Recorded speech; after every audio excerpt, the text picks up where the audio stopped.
Hello, I'm Locke Meredith. I'd like to invite you to join me on the next Legal Lines, where I'm very fortunate to have on the show again Justice Jeff Hughes. He is a justice, one of 7 on the Louisiana Supreme Court.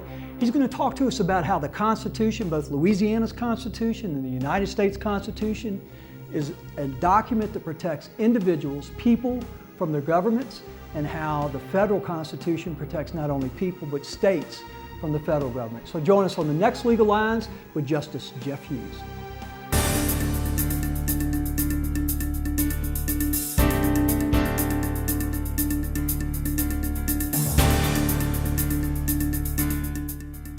Hi, I'm Locke Meredith, and I'd like to thank you on behalf of myself, Sean Fagan, Corey Ogeron, and our entire staff for being our Legal Lines audience for almost 15 years.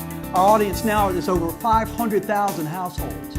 I'd also like to thank Cox Channel 4 and my friend Eric Coleman for being with me from the beginning. From all of us, thank you.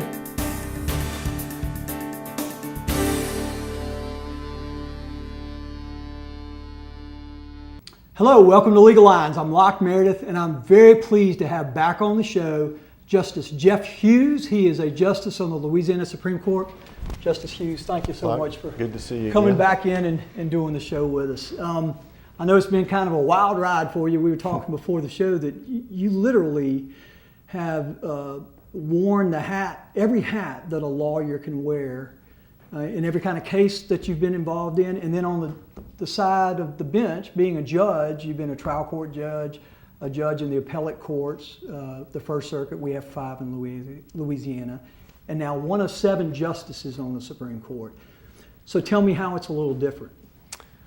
Well, it's been very interesting. I guess you're right. I've kind of done it all over the years, but this is a much more, I guess, a trial judge is the judge that hears cases where witnesses come and you have the parties are there in court. They get on the witness stand. You have juries. It's like you see on TV, a courtroom. And you did that 14 years. 14 years, right. The Supreme Court's more like the appellate court, although even more so. We're really just reading, a lot of reading. I mean, we don't have witnesses. We don't retry the case. We just look at the record that was made in the trial court. So we're just basically reading a lot of paper, a lot of testimony, and the arguments that the lawyers put in their briefs for us to consider on whether to grant their case or not. So I love to read. My 2 main joys in life have always been sports and reading. So I'm kind of good at both of them, I guess. Right place at the right time, though. So I'm enjoying the work, but it is a lot of reading involved. Well, it's interesting, and I want folks to understand that the Supreme Court in Louisiana is what some would say is a policy court, in the sense that if you guys make a decision about an issue of law, then that really informs all the courts below. And we have 42 trial courts, 5 courts of appeal, and when y'all say it's a certain way, that's the way it is for those guys. That's the law in Louisiana when the Supreme Court gets through with it, and it does apply to all the lower courts in the state. Let's talk about the judicial philosophy that you have, and of course you and I have discussed the fact that the founders of America came from England, where they had a king. He made the law, interpreted the law, decided whether you lived or died. And our founders didn't want that. So how did they deal with that? Well, I'm a big fan, of the Federalist Papers and Madison and who was his guy was Secretary of the Treasury. Was it not Jefferson? No. I don't recall. The guy that got shot by Aaron Burr. Anyway, but they kind of went back and forth. But they together, even though one was, they had different philosophies, but they had the same idea that to break up power, that you wanted to separate the power so that no one person or one entity could control life in our country. And I think that the 3-part system they came up with, they have the executive, which is the president or the governor, the legislative, which is the legislature, either Congress on the national level, and they chopped that up twice, or our state. Not all states do. Some states just have a unicameral legislature. Okay. We do have a bicameral legislature. Chop that up, and then the judiciary. But those are the three main parts, and they can all, it's checks and balances, keep an eye on each other, not let anybody get too big for their britches, and that protects the people from government. And you know, we've talked about this, and you just said it, protects the people, because the founders believed, and the whole United States of America was founded on the concept that the people had the power. That's why it says in the Constitution, we the people. And that's unique in the world in a lot of ways. Well, exactly. It's not perfect, but it's better than anything else anybody's come up with, and I think that's what makes our country, the great country it is. You know, we lead the world in so many things, and I think that's why, that the people still have power in themselves, that we're not governed over or ruled over by any person or entity. And the document that our founders used, both at a state level and at the federal level, is the Constitution. For the federal government, it's the United States Constitution. So explain to folks how that Constitution protects individuals like you and me, and then even the states. Well, the Constitution grants certain powers to the certain branches of government, but those powers are limited. And if the power is not specifically granted, it's reserved to the people. So, and we also, both in the federal and state, have a Bill of Rights, which specifically, you know, reserves for the people certain rights that the government, and it is a protection from the government. And an example of that would be, for example, the right to bear arms, which I know that you're an absolute supporter of. Right. And that is set out in the Constitution, both the federal Constitution and our Louisiana Constitution, that individuals, Locke Meredith, Justice Jeff Hughes, have the right to bear a firearm. Right, and I'm glad it's taken a while, but I think the idea is finally catching on at the national level. Some of these cities like Washington, Chicago, they would not allow you, no criminal record, no health problems, no nothing. You could not possess a firearm in the city limits, and those have been thrown out. So I think that is a fundamental right that is being recognized now. Let's talk about the role of the various divisions of government. You indicated there's an executive branch, would be the president, governor, and their role is primarily to what? They execute the laws. The legislature makes the laws, the judiciary interprets the laws, but the executive is supposed to execute the laws. And really not just, the executive really is not supposed to have the power, doesn't have the power via the constitutions to decide what laws they're going to enforce and what laws they're not going to enforce. Well, they do now. In some ways they have some discretion, but they don't make the law. If the legislature has not made a law to allow them to do something, they can't do it.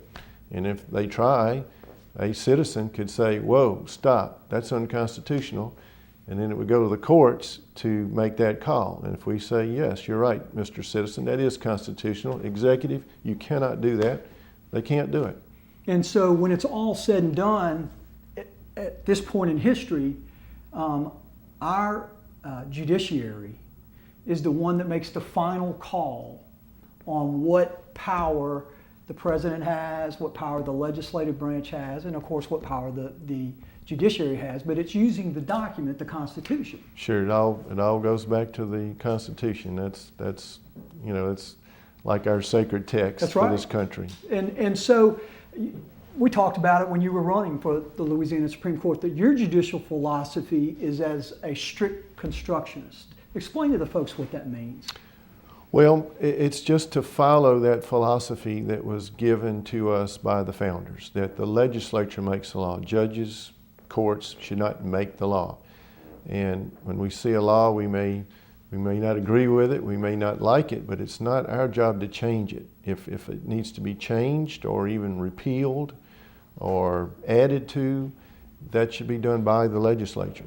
We can always point that out. We can say, this law is unconstitutional, and if you want to do that, you have to do it a different way, but we can't just say, oh, well, go ahead and do it this way. We do not have that power. And yet you hear complaints that by some individuals or groups, that some judges do that. We'll continue this on the next segment. This is Locke Meredith with Legal Lines, Louisiana Supreme Court Justice Jeff Hughes. We'll be right back.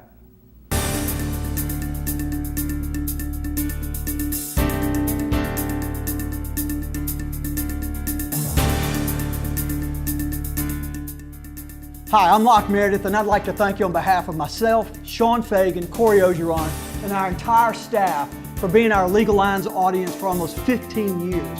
Our audience now is over 500,000 households.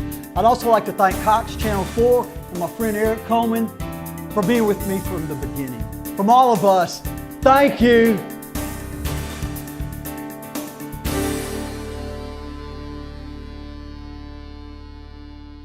Welcome back to Legal Lines. I'm Locke Meredith, and I'm again very pleased to have back on the show the Louisiana Supreme Court Justice Jeff Hughes. Justice, we were talking about how the Constitution protects individuals from the government, and even how it's been used to protect states from the federal government.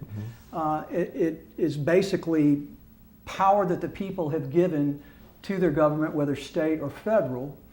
And you have been a judge, as a trial court judge, on the front lines, listening to witnesses, making decisions as to whether they're lying or telling the truth. And you've been appellate court judge. We have 5 appellate courts, and now you're one of 7 justices on the Supreme Court.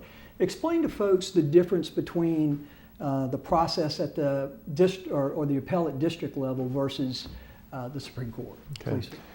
Well, as we mentioned, the district court is the trial court that people see on TV with witnesses on the witness stand and juries and like that. The Court of Appeal, if you lose at the district court, you have the absolute right to an appeal, and that goes to the Court of Appeal. We have 5 of those in Louisiana. And at the Court of Appeal, for instance, at the First Circuit, we covered, I think, 16 parishes. We were the largest Court of Appeal in the state and the busiest. We have 12 judges, and those are divided into 4 3-man panels. So in a way, the work is split up 4 ways. And we write opinions on the appeals. We look at the record. We anything that anybody wants to appeal, we have to look at, and we write an opinion on that. And the record is basically like a book, everything that was stated at the trial court level. It is. You have a court reporter who you see on TV, they got That's a little right. machine, they're typing away, although they now have some more high-tech ways of doing that. But they make a complete record of the trial. The exhibits that are introduced, the witnesses' testimony, any motions that the judge rules on during the trial, the arguments from the attorneys. We get all that, we read it.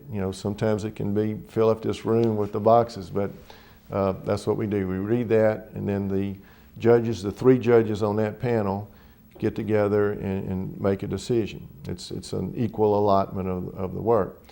Now, at the Supreme Court, the thing that sort of surprised me is that of the 7 justices, and we have 7 justices from 7 districts in Louisiana. We have one from Shreveport, one from Monroe, one from Marksville. Of course, I'm from Denham Springs, but I'm in the Baton Rouge area. Right. Justice Weimer's down in the Houma Thibodeau area, and then Justice Johnson from New Orleans. Anyway, the 7 of us have to vote on every case, all 7. So it's one big body of work. Is what they call it, right? And it's one big body of work. It's not divided up into panels. And it takes time, and we look at probably 100 cases a week, because at the Supreme Court, you do not have an absolute right to an appeal. If you lose at the Court of Appeal, you file what they call a writ and ask the Supreme Court to consider your case. And if we grant that writ, we will then have a hearing in court with oral argument. The attorneys come and argue their cases, write briefs, just like the Court of Appeal. A lot of the cases we deny the writ, which means that's the end of the line. Whatever the Court of Appeal decided is the final decision. And it's a little different. The thing that I had to get used to was that if I saw a mistake at the trial court or at the Court of Appeal, you could fix it. But we don't always grant every case where there's some small mistake. The philosophy is that we should, it's kind of like just deal with the big cases that are going to set policy, or if it resolves a difference. If the First Circuit has ruled one way on this type of case and the Fourth Circuit has ruled a different way, so there's like a dispute within the state, we would take that case to kind of settle the dispute. And that's what we were talking about earlier, the precedent. When y'all say this is the way it goes down, and that would settle that argument. If a law has been declared unconstitutional, it would come to us to make that decision. And that's both state constitution and federal constitution? Just state. The federal would go up through the federal system. And there's five, as I understand it, 5 criteria or 5 ways that you're likely potentially to have a writ approved. And you've talked about two. Do you recall the other ones right offhand? Well, if an issue has not been addressed in a while and it's an important policy issue, we may address it, even though there's not a dispute in the within the circuits. If it's a constitutional issue, we have to. Criminal cases where the death penalty is involved come to us automatically. We do have to hear that. those. Is an automatic right of appeal all the way to the Supreme Court. Right. And am I correct that, because I've never practiced criminal law, it really doesn't go to the trial, the appellate courts of the 5 districts. It goes straight to you folks, or does it go to the Court of Appeals? It goes to the Court of Appeal, but if it's a death penalty, then we will hear it. Okay. So if they don't like what the appellate court says, then they have the automatic right. Y'all can't refuse it. Right. We cannot refuse a death penalty case. And it's interesting too, because when you were at the Court of Appeal, at the First Circuit Court of Appeal, you were indicating that there would be 3 judges. They would argue, debate the points, vote. Describe how that process would take place and how the decision was rendered at the trial. At the Court of Appeal. Court of Appeal. Well, let's say you have 30 cases per cycle, which is about every 6 weeks. So it would be 10, 10, and 10 for the 3 judges. And we would all write an opinion on our case and then send it to the other 2 judges. They're simultaneously doing that with their 10 cases. And you read those cases and you would either agree with the judge who wrote the case or not. If you get, if everybody agrees, that would be the opinion. If it's 2-to-1, in most cases, that would be the opinion. If you write an opinion and both of the other judges don't like it, then you're in the minority. Then one of those judges will write it, and you would you could dissent, but your view would not carry the day. Argument, right. And then if it's a really important issue, or y'all need the intellect of other guys, y'all can do a 5-member panel.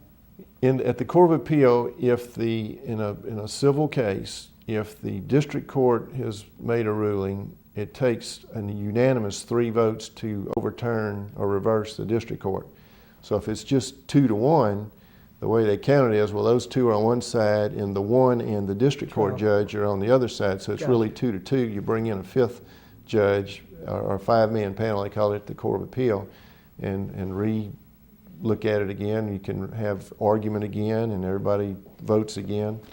And then on very important issues, if there's a dispute within the circuit, or if you're going to overrule a prior decision from that circuit, we go en banc, which is in the First Circuit, all 12 judges would sit on the case. And so at the Supreme Court, everybody decides. So how does that process take place? That's got to be really interesting. And is it similar to what you did at the Court of Appeal? It's a difference in the focus, because at the Court of Appeal, we were writing opinions. We would write about 60 opinions per judge per year. We write much fewer opinions, full opinions at the Supreme Court, but we have many more writs that we look at, because we're really, instead of every case being granted an appeal, we have to decide whether to give them an appeal or not.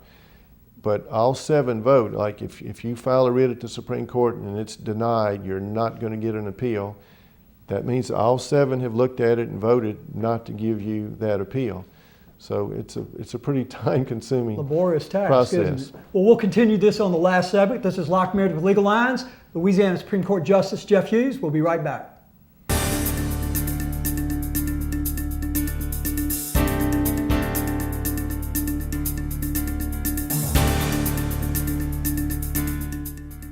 Hi, I'm Locke Meredith, and I'd like to thank you on behalf of myself, Sean Fagan, Corey Ogeron, and our entire staff for being our Legal Lines audience for almost 15 years. Our audience now is over 500,000 households. I'd also like to thank Cox Channel 4 and my friend Eric Coleman for being with me from the beginning. From all of us, thank you.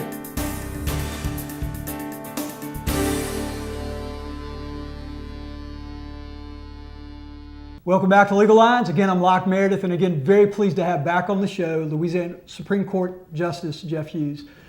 Justice, let's talk about the process of how y'all write opinions at the Supreme Court.